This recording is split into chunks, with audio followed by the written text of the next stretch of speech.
Now let's look at the interior of the region of instability. Let's try and understand the dynamics in the case where alpha plus beta is larger than 2 and alpha is less than 1 and beta greater than 1. Or we could have looked equally at alpha plus beta greater than 2, alpha greater than 1, beta less than 1. Let's examine the dynamical behavior in this case. So again, let's look at the equations of motion for the total density and for the product.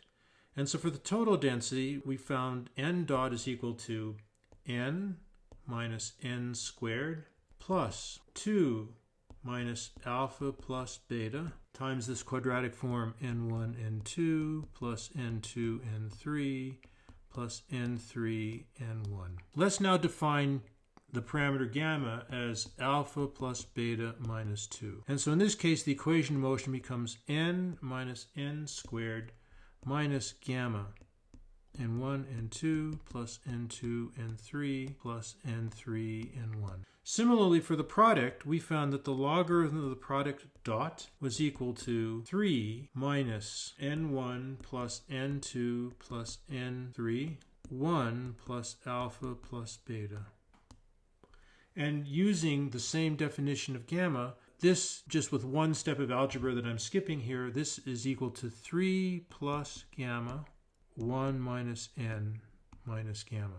Now comes a bit of a leap of faith, but it can be shown with a little bit more analysis that if we look at the equation for capital N dot, the terms involving the products of the little n sub i's are asymptotically negligible. So let's make the assumption that if we can neglect n1, n2 plus n2, n3 plus n3, n1, then the equation of motion for n dot, n is just n dot is n minus n squared, and we saw that n goes to 1 as t goes to infinity. Also, we then have that if n goes to 1, if I look at the equation for log p dot, it's log p dot.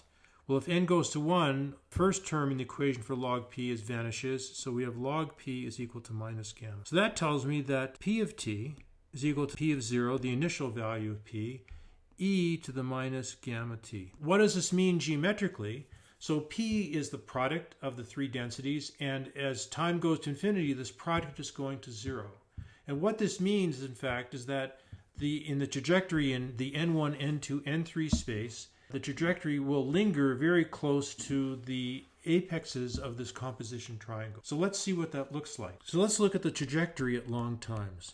So if we plot in the composition triangle, so we've seen that trajectories are attracted to this triangle defined by n1 plus n2 plus n3 equals 1. In general, the flow is going in the clockwise direction. We'll see that in the visualizations that I'll be showing you momentarily.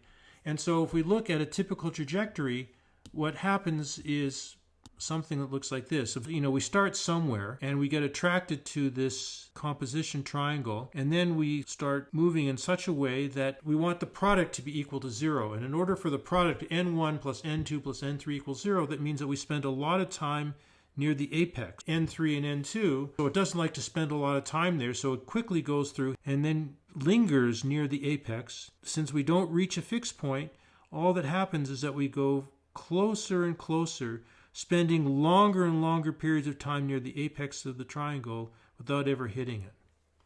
So this is schematically what the orbit looks like. So if I plot as a function of time one of the densities, so let's plot, for example, n1 as a function of time. So what it looks like is that at some point we'll have n1 very close to 1, and then it wanders away, and then it comes back again. But the time that it spends gets longer and longer, and so it's very hard to represent on a linear plot because these time scales get as long as the time that the system has been running. So it's much better to plot as a function of logarithm of t, n1 of t.